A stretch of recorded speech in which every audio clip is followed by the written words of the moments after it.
All right, thank you for joining us for this Beach 4 video. What is there to say about Beach 4? So, Beach 4 has really cool little, when the trail comes down and then actually drops on the beach itself, it's got a really cool little entrance. It's unique. I thought I remembered it correctly, and I did remember it correctly, so I was pretty happy why I went down the beach. And the reason we stopped to begin with is because Beach 4 has a big parking lot like Rialto and Ruby Beach, so it kind of clues you in that there's probably something worthwhile going and seeing. Whereas Beach 3 and Beach 2 are just kind of extended pullouts along the highway.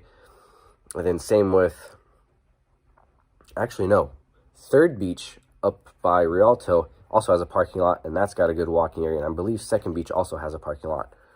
So, quirkiness, Rialto, their second and third beach. Down at Ruby Beach, between Ruby Beach and Claylock, they're Beach 4 and Beach 3. So they flip-flop the numbers around. So keep track of it. If it's beach and then number, it's down the south by Claylock. If it's numerical, so third, second, it's up by La Push and Rialto. So don't get lost. All right, for both of today's adventures, Ruby Beach and Beach 4, there is no real trail or real long distance along the beach to hike, so that doesn't make it into either of these books. So I'll sum them up both shortly. Ruby Beach and Beach 4 are the two furthest north beaches along the 15-mile stretch of Highway 101 that drives right along the ocean. And the highlight of this section is Claylock, which is the area we stay at when we're out there for the winter. Ruby Beach is so called because of the creek that dumps in on the beach right where the little trail from the parking lot comes in is reportedly full of garnets, which of course look like rubies, hence the name. Ruby Beach, you can go north if you can cross the creek towards, what's the island called? There's an island right there. There's a couple of smaller sea stacks that can be reached at even moderate tides. So you can go north and walk along the beach if you can make it across the creek, or you can go south and dodge a couple of minor headlands and just walk sandy, partially gravelly beaches for miles and miles. But eventually you'll reach Beach 4, which, as you'll see, has a really cool little quirky beach entrance from the trail onto the beach. And again, you can go north from Beach 4 around a headland that's only passable during decently low tides. And if you go north from Beach 4 and south from Ruby Beach, eventually you'll be walking the same stretch of beach. They're only a couple of miles apart, so they're the two furthest north beaches along the stretch. And then if you go south on Beach 4, eventually you'll reach another. If you go north on Beach 4 a little ways, you'll get to some rocks that you have to only be able to cross with low tide. If the tide's out, you can also go wandering on them and looking at the sea life and the tide pools out there. If you go south, it's a big crescent moon, really shallow crescent moon. It's almost flat, but there's a little bit of curve to it. And eventually you'll come to Beach 3, and then so on and so forth. And you get to Beach 2, and then Claylock camp, and then the Claylock beaches along the campground and along the bluff. And then further south is South Beach, and then you're off the coast. So this book section is going to be posted for both because they're in the same spot, and there's no real trail guide in any book form. I also have a backpack on. I know, I'm saying. Alright, so now we are heading down the trail from the parking lot for Beach 4, which is the first beach south of Ruby Beach as you're heading towards Claylock. Beach 4, I believe, is the only one of the numbered beaches that has a parking lot, so it must be the most exciting beach. I must confess, it has been probably 10 or 15 years since I've done the numbered beaches. Every time my family would come out here for my birthday when we were younger, we pretty much hit Rialto. The beaches on the other side of Rialto at La Push, which are closed currently due to COVID. The Native American tribe that has access, that gives access to those beaches, has closed the reservation, which makes sense. And then we walk along Claylock and do some other things. So we didn't really ever do the numbered beaches much, just because by the time we drive by them, we'd either be tired or it'd be first thing in the morning, and we just didn't have time to. So it's been a long time since I've been on any of these beaches.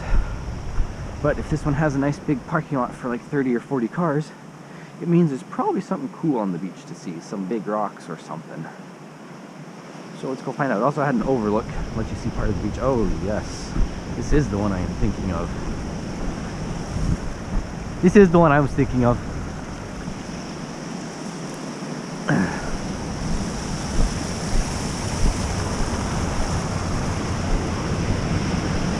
Oh, sorry. That's okay. So the cool thing about Beach 4 is the entrance to the beach, which as you can see is not normal. You've got a whole bunch of sedimentary layers tipped up over on their side to where they can erode all funny like. This is the beach I was thinking of. And you got rocks to go play on in the distance. How do we get down there? You follow the rope. She is not entertained. Nuh-uh, come on. Come on. Get back up. You go down right here and it's flat down over. Come on, go. Geology. I bet Nick Zentner is gonna want a couple of screenshots of this. So you got the now vertical layers. They were laid down like that, but now they've been shoved up like that due to the Wanda Fuca plate out there subducting, which is creating the volcanoes like Mount Rainier and St. Helens 200 miles inland. So it was like that, now been blunked like that and given a little curl. And then on top of it, you got these vertical layers that have been deposited since they got curled up. Lots of cool geology. Come on, Munchkin, let's go. Follow the rope. Rope, go down, and then it's an easy walk down. There's even knots in the rope for you to hold on to. Come on, little shmish. And the creek just carving its way through the middle of it is mwah, chef's kiss. Oh, that's pretty. Yep, I remember being on this beach before because of this super cool entrance. Then I'm gonna go play on those rocks. Stay tuned. Actually, no, we'll watch Munchkins. Come on, let's go. Demonstrate for all the YouTubers. Grab the rope and walk backwards down. You've got knots to hold on to.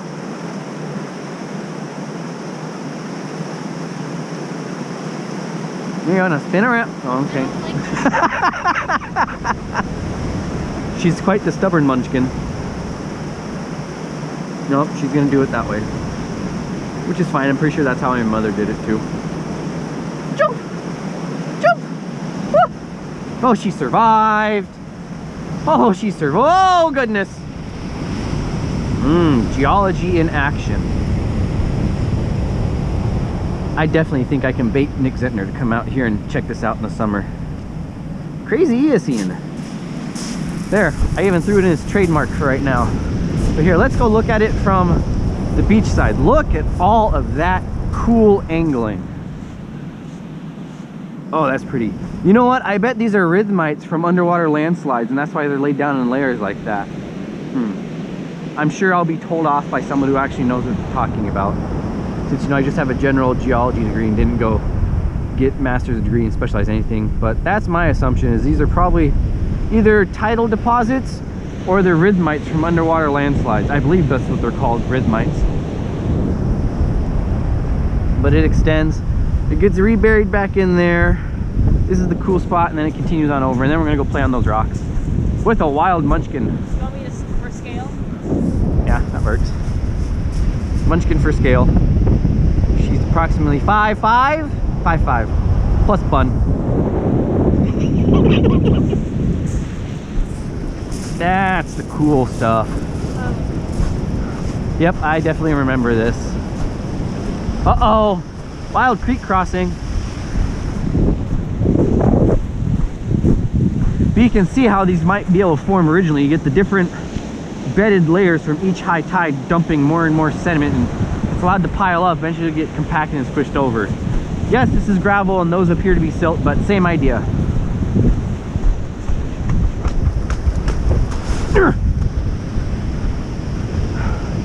The creek just comes flowing through. Come on, let's go. The tide's coming up, you gotta hurry. I'm probably just scared. pattern into not doing it now.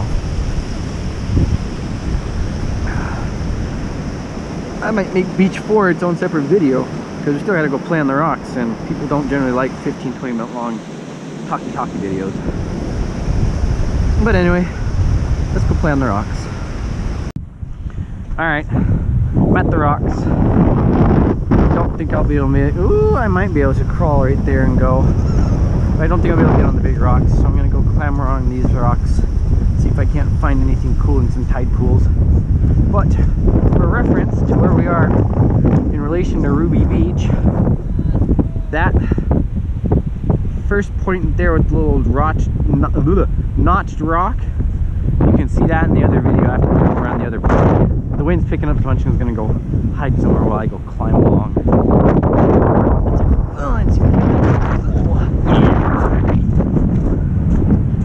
Look at how amazingly rounded these are. It almost looks like southern Utah, some of those big red Navajo sandstone formations in Utah.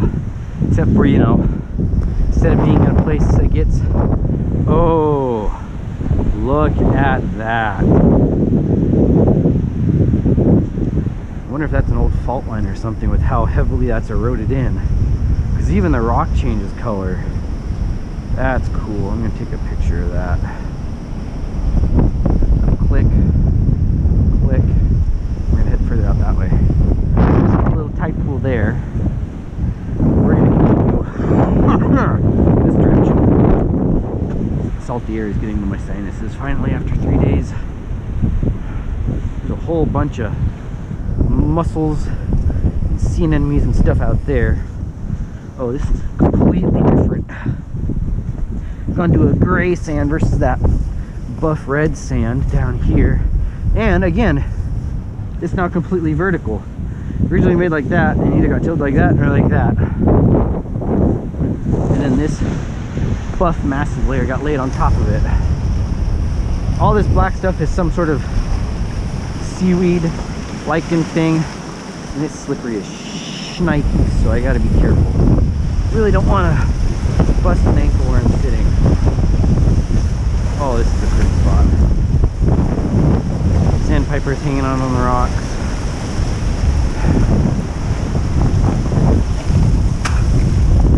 Now, if we had time, and I didn't want to, and I wasn't gonna have to worry about freezing Munchkin to death, I would probably set up for a long exposure on the tip of that rock looking in that direction. And that would be a cool as hell long exposure. There's anemones down there, a bunch of mussels, and barnacle clumps. Big barnacles over there too. Over there some more. You got more seaweed growing on these rocks with the peckers. But this is actually pretty dangerous because all this black and green seaweed is slippery as heck. If I was on just actual bare rock, wet. That's just how sandstone type rocks are. But as soon as you get look at the weathering pattern on that, that's cool. Look at that marine growth on it. It makes it slippery, slippery, slippery. Oh, that would be such a cool spot. Set up a tripod right here and just shoot straight at that rock. That's cool. And look at this weathering channel. It starts there and comes all the way through and tucks back in and tucks into that. Man, this is cool. Don't know why we kept skipping over these beaches. Probably because there's not all that much to walk. Whereas Rialto is really, really cool, and even Ruby's pretty cool. Definitely have to stop here more often. Now that I remember what it looks like.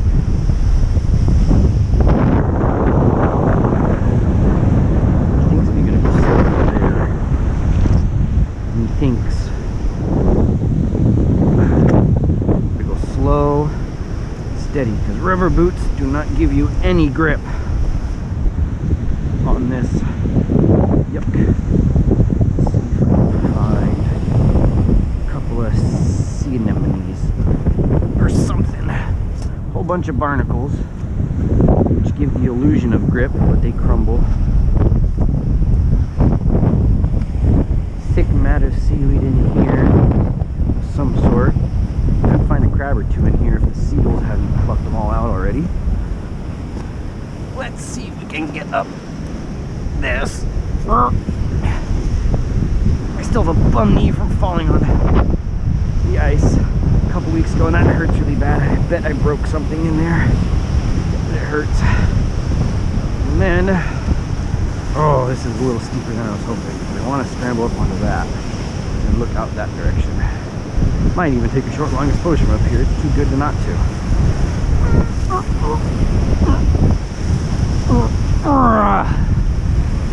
Made it. Oh, that's gonna hurt my butt. She's not impressed. She's gotten to the point where she's cold enough to not be impressed.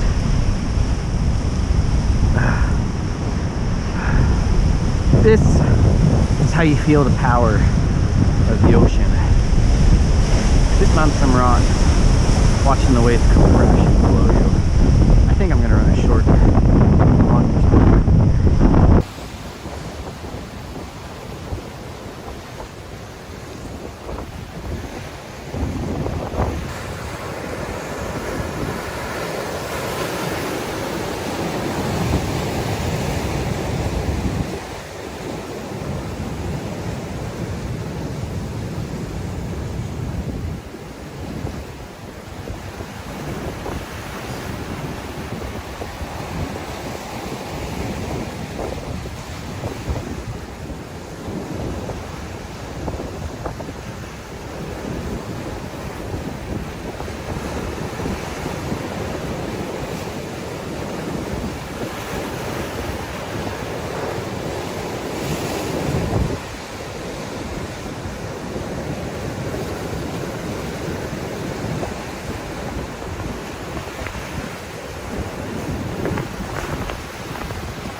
I could guarantee 4, maybe 5 days, at least not getting rained on, I would totally backpack the entire Wild Olympic coast from Shy Beach all the way down to Ruby Beach, or wherever those 3 sections of trail go, just because it's so much cooler being out here in the winter when the waves are bigger and nastier, storms are stronger, and there's so much less people out here. But that's the thing, you can't guarantee you won't get pissed on all day every day. So if you're to tent camp on the beach, there's no way to guarantee you won't get hypothermia.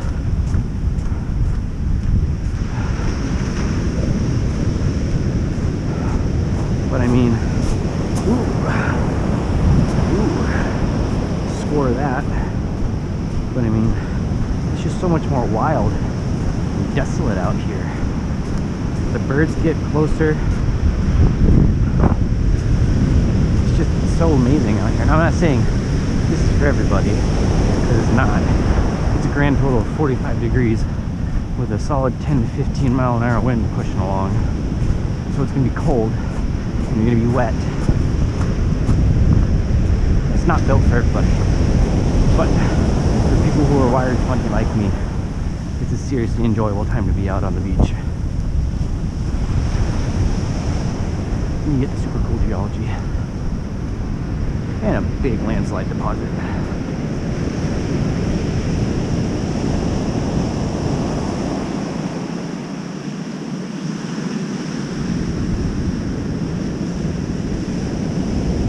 Alright, so that was the video for Beach 4.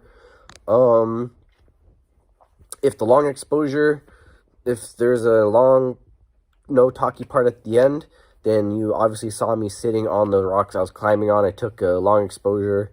I really wanted to sit out there longer, but the wind was up and Sabrina was cold, so that'll just have to be something for next time. Or I could have just thrown the keys at her and let her go sit in Rex and whatever. It was cool. That's just, hey, it's a check to go do something, go back and do it later, and go back to Beach 3 and go re-explore it, because I looked on Google Maps and there appears to be a big cluster of rocks right where out on the tide line, not where the trail actually comes out, but trail dumps out and then beach, and then there's rocks and a headland again. So possibly more tide pool exploring to do at another time.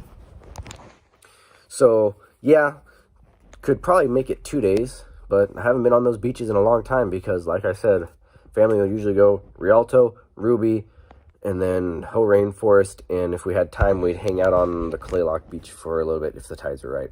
That's pretty much what we did, because those were the big things to go see. The other numbered beaches, both up at La Push and down here at Ruby Beach, they just kind of get pushed to the wayside and not get seen often. But they're really cool in their own respect, and I probably will be going out there again, hopefully fairly soon. I don't know. It's kind of a long drive. It's almost 3 hours to Claylock from Seattle, so it's a long drive to do for a day thing, and I don't know. I was just out there, so who knows? But next time, for sure, when we're out there, we might not go to something and then go do the numbered beaches instead, because they're obviously worth going and checking out.